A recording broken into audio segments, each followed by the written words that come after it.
Hi everyone. Today we're going to continue talking about how do hackers keep doing this? How do they keep getting away with this? And by this, I mean phishing, using all different available tools right now in 2026 to get your data. I'm saying this personally because I've seen it recently in the past week, at least 2 people get fully phishing emails sent to them. Obviously, none of them fell because they asked me for advice and I said, in no way click any of these links or anything like that. But this keeps happening. If you just Google online what's happening right now, like you go on Reddit or you go on any type of forums, doesn't matter, you look cybersecurity, every day someone's complaining about being phished. And that's happening to me as well. I'm pretty sure my emails are probably filled as well, the ones I'm not checking. But today I'm going to show you and we're going to talk a little bit about what is happening in the world. Let's look at first thing that they're doing is AI voice cloning. So AI voice cloning. Now, there are a lot of tools right now that are legitimate, obviously, which is what hackers like to use, right? They like to use legitimate tools for illegitimate purposes. Tools such as provided from DaVinci, for example. This is an AI voice cloning tool in DaVinci directly that you can try and see how it works. Why could this work? Because using voice cloning, someone could clone the voice of your friend or maybe I don't know, someone you really trust, right? So voice of your boss, and they could send you a voice memo from a new Telegram account, for example, that they like to use, or a WhatsApp account, right? Doesn't really matter in this context.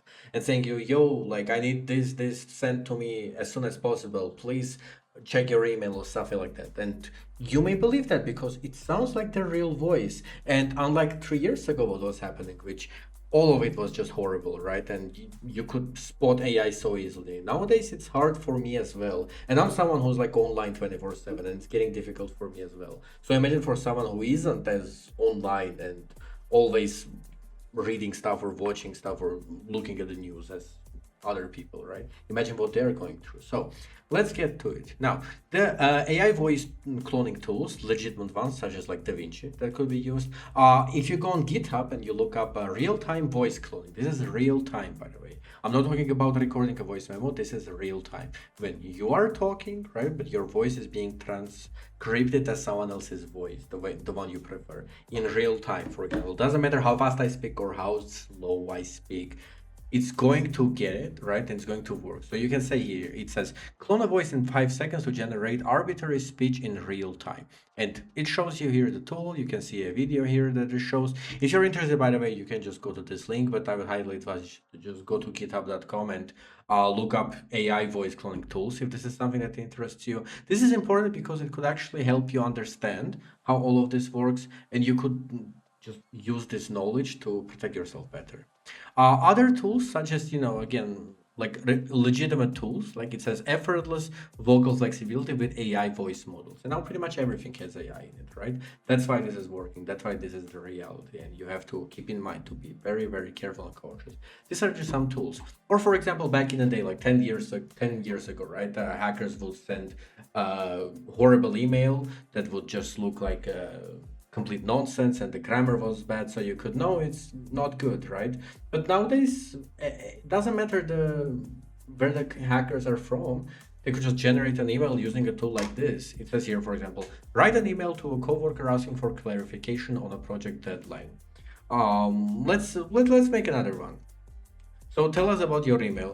I am a representative of company named ABCD, let's say, for example, test, right? Write an email to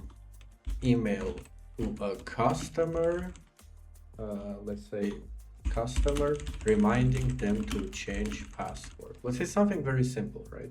Doesn't matter. And you can see if I just give a prompt, I don't even need to know English, or I don't need to know how to make good emails. Because they're going to say here like, dear customer name, I hope this message finds your mail. And you can see this all looks professional. This is super simple to do. You don't need this kind of tool. You can use any AI tool generator. I'm just showing you as an example, right? And another tool that still, not this exact tool, but copies of this tool exist a lot, and good hackers actually use tools like Zphisher, but they build their own ones. So what this is basically, it has pre-built a lot of templates for websites, the popular website that exists.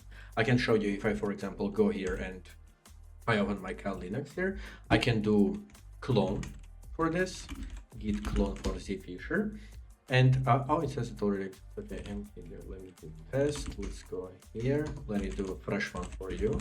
git clone Zphisher. So what this tool does is it has like a lot of templates for popular websites, and what hackers can do, for example, the ones that don't know how to code, right? They can use this kind of tool to just create a fake version of a website, and using that fake version of a website, they can send a URL to other people who will type their login and password thinking it's the legit website, but it's just a cloned fake website, right? And that way they can get their login and password information. So let me show you how this actually works exactly. If I go to Zphisher folder here, and I can do sudo, let's say the Zphisher folder, right?